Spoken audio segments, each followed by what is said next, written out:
Yo, what's going on, everybody? Welcome in to another podcast to talk about our favorite team, the Arizona Cardinals. Huge shout out to the sponsors of the AZ Sports Fan here on YouTube, BetUS. If you're looking for a brand new sports book, BetUS is the way to go. Currently, right now, use promo code YouTube150. They will provide you with a 150% sign up bonus on your first deposit and a 125% sign up bonus on the following two. That's going to be using promo code YouTube150 upon signing up. Of course, bet responsibly and bet within your means. But, ladies and gentlemen, we got a special one today. We got my guy Colby from Patriots Global to obviously talk about our Week 15 matchup, Cardinals versus the Patriots. Let's go and bring him in here, our insider of the New England Patriots. What's up, man? How are you doing? I'm doing great, man. Thanks for having me on. Me and you have known each other for a while, and I love saying this with like a lot of creators. Back when you and I were with one of the networks we don't talk about anymore for a certain reason, but not a lot of good things came out of that. The True. only good thing was I think we made a lot of connections, and me and you are one of them. So we've known each other since like 2019, 2020. So it's always good to come on here and talk when our teams play. Yeah, absolutely. And then we mentioned this before, right? I don't think we know our teams very much, right? Obviously, I don't really watch Patriots games. You don't watch Cardinal games. So I'm glad to kind of bring you on here to kind of get a good glimpse of what this Patriots team has obviously accomplished. And when you look at from the outside, you see a 3-win team, but like I'm pretty sure there's much more to look at. Obviously, Drake Maye and what he's done so far in his rookie career. So I'm super curious to figure out and deep dive into this this team and what you guys have going on. Let's do that right now. Let's talk about the development real quick of Drake Maye, how you felt about him. Now, obviously, when I looked at the stats, I'm actually a lot more shocked that he's got a lot of rushing yards. Is that something that's implemented in his game that as somebody from the outside wouldn't know that? Like, is that something that the Cardinals defense needs to look out for? The rushing attack from Drake Maye? Well, overall, what are your thoughts on him whenever you see him? Yeah, 100%. You do have to worry about that rushing attack when it comes to Drake Maye. You need to make sure that you're putting a quarterback spy on him or he's going to run for at least 100 yards on you.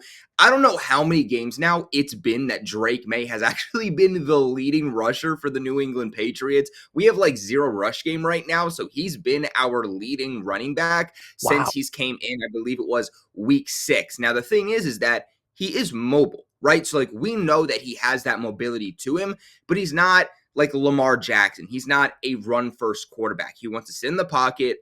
He wants to make the throw. He wants to methodically pick you apart. Obviously, the Patriots have zero offensive line.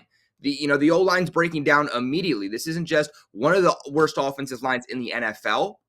But this is one of the worst offensive lines that we've seen in NFL history. This is now back-to-back years where the New England Patriots have the worst offensive line in pass blocking according to every single metric. So he's running for his life. He doesn't have a number one wide receiver. He doesn't have that number one threat.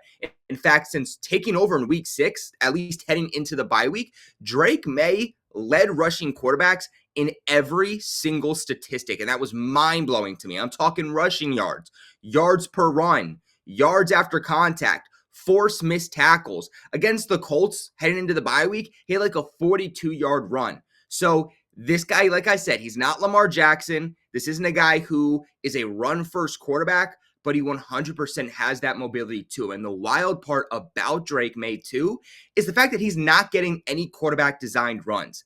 And that's what's frustrating to us Patriots fans is they've struggled in the red zone. They've struggled capitalizing. Why not use his legs to your advantage? Give him designed quarterback runs, and they haven't done so. When Drake Maye's running, it's not the play. When he's running, it's because the play's breaking down, he's improvising, and he's trying to make something out of nothing. So when it comes to the development of him, I was always a big fan in sitting him. I think you look at the blueprint for quarterbacks, and even sitting for a certain period of time has been insanely beneficial. Even Right. if you look at somebody like Bryce Young looked like he was about to be another first round bust for the Panthers. They sit him for a couple of weeks, and ever since then, he's come back and looked like a very different quarterback. What 100%. would Bryce Young have looked like if they just sat him for even a few weeks in his rookie year? So when it comes to the development side, big fan of sitting him early on. Now, this offseason, it just comes down to get him that number one weapon. But to me, most importantly, build around that offensive line. Drake Maye is already excelling the Patriots offense past its limitations. Imagine when he has time to just sit in the pocket, has a couple extra seconds, It can even make a lackluster receiving core look significantly better than it is now. Yeah, I mean, looking at the stats is actually crazy. So he's played 9 games already, 1,696 passing yards, 11 touchdowns, 8 interceptions. I don't like the QBR rating, and the reason why is because we have this whole thing with Kyler Murray being one of the top, and it is what it is. I hate when people Yeah. use that as to why he's having a good year. Okay, I'll digress. But his rushing, 345 yards, 1 touchdown, and then his long at 41 yards. That's crazy. I would never have thought that because when you think of it, Drake Maye, you think of a pocket, quarterback that's going to be able to stay in the pocket, but he's got the ability to do it. That definitely adds a less extra level of worrisome for my Arizona Cardinal defense. Now, our defense for the Cardinals have been pretty stout. Like I think they exceeded expectations for the people that we have on this team, like this defense.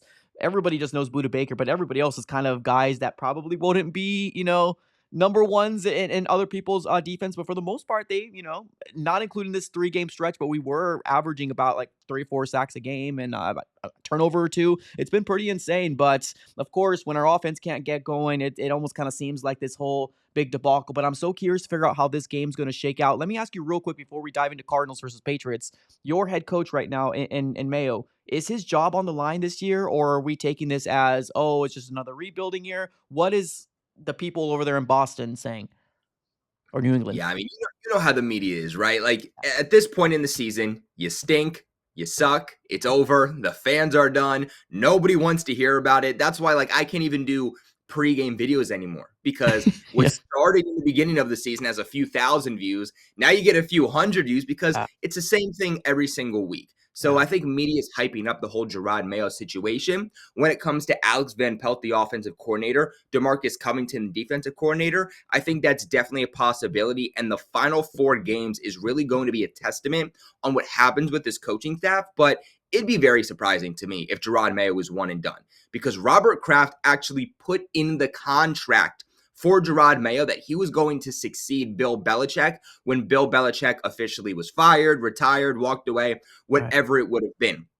And not Gerard Mayo, but Robert Kraft, the Patriots owner, even said that he feels as good about the hiring of Gerard Mayo as he did when he brought in Tom Brady, Bill Belichick, and those are very big words. So how's it going to look when a year later you're already firing the guy? And here's Right. the thing, too. Gerard Mayo at one point this past offseason was the youngest head coach in the NFL. Then the Seahawks, they hired their head coach. He became the youngest head coach. So right now, Mayo is the second youngest head coach in the National Football League. He didn't even go from coordinator to head coach. He went from linebackers coach to head coach.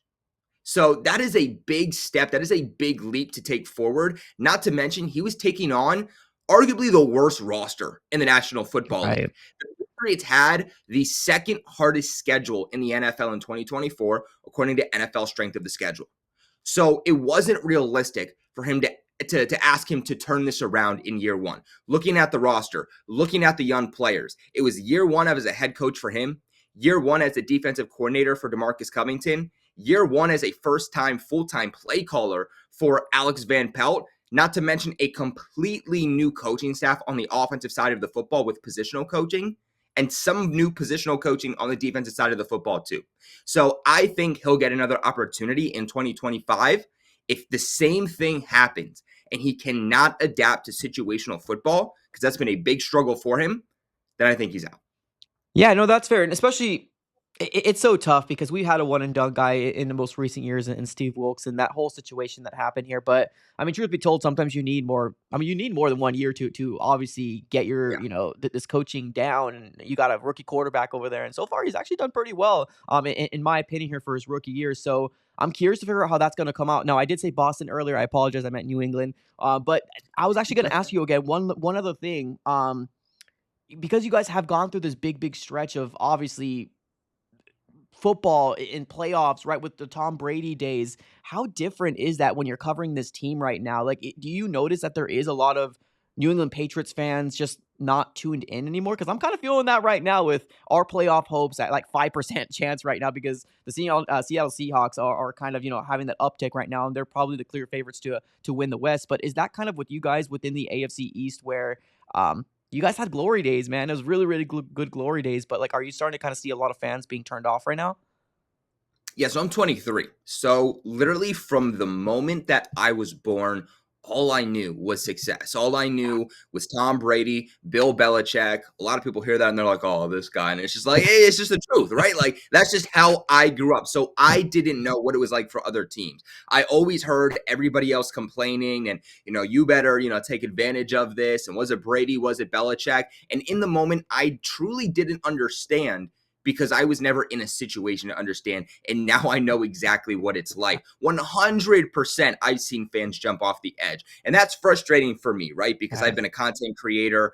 Like I said, I'm 23 now. I started my YouTube channel my sophomore year of high school. So it's been a while. And I never jumped ship. But I used to get back even in like 2018, 2019. So, we are still competitive. Brady was here. We were winning Super Bowls, all that good stuff, but things were coming to an end. Even Yeah. back then, dude, I was getting like 19,000, 20,000 That's views a video. Now crazy. the engagement, it's not there. It's definitely not the same. You saw fans jump when Brady left and went to Tampa Bay. That was Mhm. heartbreaking. Now Belichick's not here. You had people jumping again. It is a new era of the New England Patriots. And like I said, I'm young, but so are a lot of other Patriots fans. So when Yep. all you know is success and that success isn't happening anymore, you jump ship to go back to what is familiar, which is why you're seeing Patriots fans become bandwagons, which is sad. No, that's crazy. I mean, I'm jealous that you guys had success for such a long time. I'm not gonna Of lie to you. course. You guys were one of the teams that is now my Chiefs, which are on my hit list. You guys aren't there anymore because obviously you What's guys are that? struggling. Yeah, you guys are struggling like us. Like we've never had success, or when we did, it's like a year or two, and then we rebuild for 4 or 5 years. It sucks, man. It's terrible to be in the situation where backing a team. But of course, born and raised here in Arizona, there's no other way for me to go. My wife says just switch team. You can't switch. You can't do that. Yep. Like it's pride and it's it's a lot more than it's ego, it's just stubbornness is what it is. But at the end of the day, let's talk about this game, man. We got Cardinals versus Patriots. What have you seen from this team? I don't think the Cardinals right now are in trending in the right direction in terms of like we were progressing, but now we're kind of starting to hit a slope in terms of regressing, and now it's going to be up to obviously Jonathan Gannon and Kyler Murray to correct the ship. But what are your thoughts here on this game? What do you think are some things that you need or you're excited to look out for in this game, Cardinals versus Patriots? Yeah, so like you alluded to, the Cardinals early on in the season, you guys were a playoff team, Yeah. and every single year, like right before the season starts, that week prior, I do my season predictions, my record predictions for each game. And I was like, Kyler Murray scares me, man. Kyler Murray scares me. They got Marvin Harrison Jr. now, but I think that this is a winnable game, so I put this as a win for the Patriots. Then I saw you guys early on in the season. I saw Kyler Murray. I saw that defense better than I expected, and I was like, oh shoot, like we might actually get blown out. I looked how we were playing. I was like, oh dear God, like we're Yeah. about to get blown out. And then as the season progressed, you guys started to get worse. You guys are, I think, on like a 3-game losing streak right now. So I think this game is winnable for the Patriots. Right. Now, don't get that confused. I'm not saying we're going to win, but I think that it's at least winnable for the Patriots. As where I look at the remaining games for the Patriots, I look at the Chargers, I look at the Bills. I'm like, I pretty much have zero hope that Yeah. we're going to win those games. But Yeah. this game, I think there is at least a possibility that we can be in it. It can be close, and there's a chance that it could come down to the wire and we squeak it out. The thing that the Patriots have going for them is that they're coming off of a bye week, right? And we know that when the Patriots, Gerard and Mayo, they've had time to prepare for games, it's made a world of difference. Because they had preparation for week one, they went out, they surprised everybody as a 7-point differential against the Bengals and ended up winning. Then, when they were on a short week going up against the in-division rival New York Jets in week 3, they got absolutely blown out. So I think this game could come down to preparation, and that is the one advantage and probably the only advantage that the Patriots are going to have. So for me, what I'm looking for in this game and the rest of the season, it's one thing. It's development. That's what this season was always based on for us Patriots fans. It was never playoffs. It was never a Houston Texans, CJ Stroud-like season. Right. It was 2025. You have $130 million this offseason. What can you get out of Drake Maye? Did you hit on your biggest investment this offseason with Drake Maye? And can you start building upon your younger pieces for the future? See what you have in-house now. Give those young guys opportunities. The wins don't matter. The losses don't matter. What matters is next year when you start building that roster up and start to be competitive. Year one, like I said, with Gerard Mayo was never based off of wins or losses. So here I'm looking at what can the young guys do. In this game, the Patriots are getting back former first-round pick from 2022, Cole Strange. Is this a guy that can come into this system for the first time and help the offensive line? That's a question. Do we finally get to see rookie Javon Baker? Well, actually, he's going to be out this game, so scratch that. He has a concussion. Do we Oh, at least get to see a little bit more of Jalen Polk, the rookie wide receiver who the Patriots drafted? He looked pretty good in the season, but fell off. Did that bye week help him look a little bit better, get a little bit more acclimated in this offense? Over the last few weeks, the Patriots have also gotten back a lot of reinforcements on the defensive side of the football. Kyle Duggar's getting more healthy. You got back Christian Barmore a couple of weeks ago. You just mm, got back Jabril Peppers. What do these guys look like getting acclimated back coming off of a bye week? These are going to be my biggest questions. What I think is interesting, too, is like you said, the Cardinals' defense is going to be a test for the Patriots. I think it's going to be the easiest defense they face the rest of the season. yeah, But you guys went from what I projected to be the worst defense in the NFL to being just middle of the pack, just about, right? Like you guys are 19th in pass defense. You're 18th in rush defense. So you're just about, maybe just outside middle of the pack. What can Drake Maye come in and do? Because we saw him have a really, really good game against the Rams despite the loss. And then we saw him have arguably the best game of his career against the Colts heading into the bye week. Can he build upon these things? Can the Patriots get the run game going? Can Drake Maye have his first game passing for 300 plus yards? That is going to be the question for me.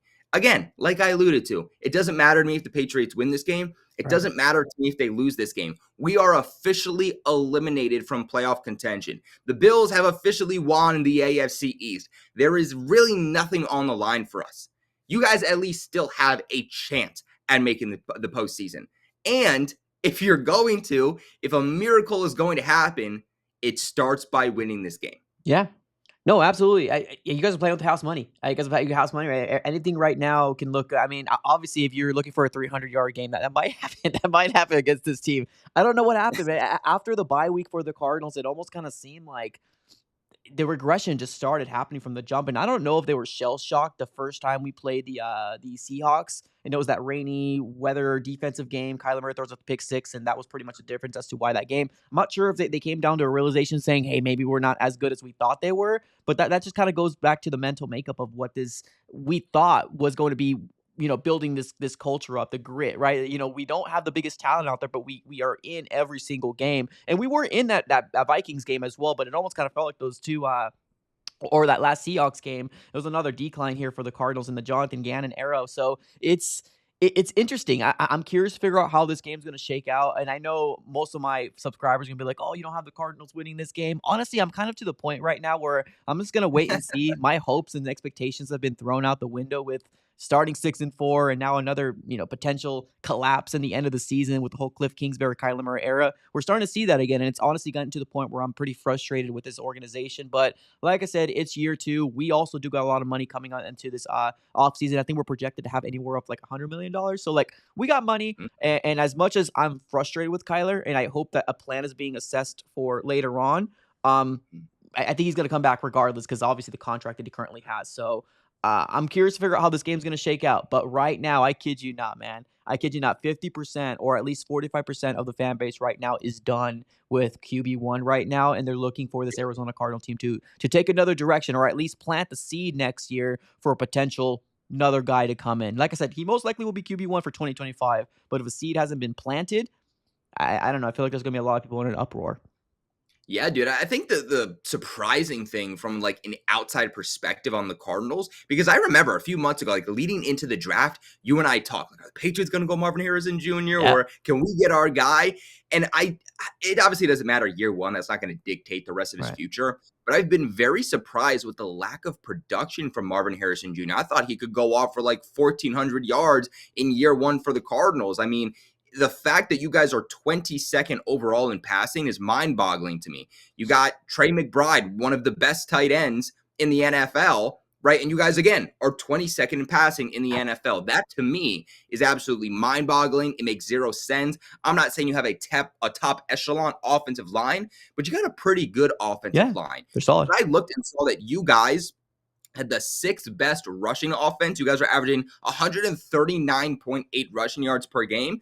That was actually the surprising part to me. And I like how our defense in some ways matches up against your offense, but also in a lot of ways, you guys are good at what we struggle at. So, like when it comes to Marvin Harrison Jr. against Gonzo, I really, really like that matchup. I A think good that's match. going to Yeah. be Gonzo is giving up on average about 33 yards per game. He's given up 2 touchdowns all year long. He is absolutely balling right now. I also don't think you guys run a lot of motion offensively. That's what kills the Patriots. Like when we played the Dolphins, when we played the Rams, we got killed defensively because of the amount of motion that they ran. So I think if you can implement that in your offense somehow, that'll kill the Patriots. But we surprisingly taken a big step back defensively and stopping the run. I think this is a big opportunity there for you. And honestly, you guys might not have to pass the ball a whole lot to be successful. If James Conner can just effectively run the football, get you into second and manageable, third and short, Kyler Murray can break the contain off of the edge and just pick up first downs. You dominate time of possession. You stay on the field, long, methodical drives. It could come down to the wire, but I could see you guys being the team on offense last and winning. See, and that's the thing too. Like with Cardinal fans right now, of course, you got the portion of do we just want to see progress this year too? But you also got the other portion, like the expectations right now are like if Kyler Murray doesn't wipe the floor with you guys, like they're Yeah. done. Like they're done. It's crazy to see the split within the fan base, but I get it. I get it on the other side of the coin. It's 6 years already with Kyler. We have not won a division. We have not won a playoff game. The frustration is starting to kind of boil over here. But let me ask you real quick before we close up shop. Gonzo, really, really good young cornerback here. Does he shadow players or does he play one side? Yeah, so we've seen him do both. Okay. It feels like he doesn't shadow 100% of the game, and that's actually what us Patriots fans have been like. Just here grabbing our heads, not understanding what's happening. Like you have against the Rams, Puka Nacua go for like 140 yards. You had Cooper Kupp go for over 100 yards. It's like, dude, let's take away one of these guys and put Christian Gonzalez, a top 10 cornerback in the National Football League already, on this guy one-on-one shadowing like you did back in the day with Stephon Gilmore. I think what's funny too is that Christian Gonzalez actually models his game after Stephon Gilmore, who the Patriots clearly had a lot of success with. I think it's more based off of game to game when opposing offenses are able to run motion. I'm sure you know this. This actually allows them to get their wide receivers, their playmakers in more favorable matchups offensively. So with you guys not running as much motion, I think that this is a beautiful game to play man to man. That's what the Patriots defense, like that's their bread and butter. That's what they succeed with. And they've ran a little bit too much zone for my comfort. I could see them wanting to play zone just because of the mobility of Kyler Murray, the rushing attack that you guys have with James Conner. But I really like Kyle Duggar, Jabril Peppers against Trey McBride. I like Gonzo against Marvin Harrison Jr. And then really you just got to trust your linebackers and your defensive Right. line to come up and stop the run. Awesome. Well, let me ask you this: do you do predictions? Do you like to? Because I know some people don't. Yeah, I do predictions. We do predictions every week on the AFC East Roundtable. So True. I've been forced to love them. I've been forced to love them. What is your thoughts here? How do you think this game's gonna shake out? Man, this is literally like a toss up to me. Like Yeah. we could get blown out.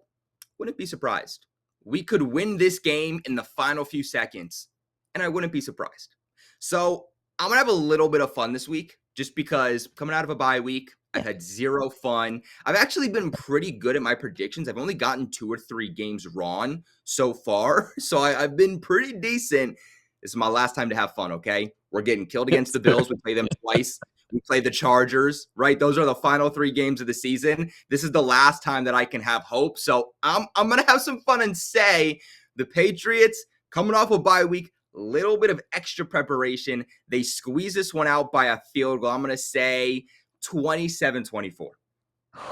Well, if your prediction is correct, Colby, you have destroyed this Arizona Cardinal fan base in 1 week. So, all right, man, we're gonna be closing up shop here. Appreciate everybody for tuning in. We are gonna have my guy Patriots Global, aka Kobe, his channel in the description below. So go and make sure to show him love. He does exactly what I do, but for his respective team, the New England Patriots. So, ladies and gentlemen, I appreciate y'all for tuning in again. Another huge shout out here to BetUS for sponsoring the AZ Sports Fan here throughout the entirety of the 2024 season. All right, y'all. Have a great rest of your day, and as always, go Cardinals.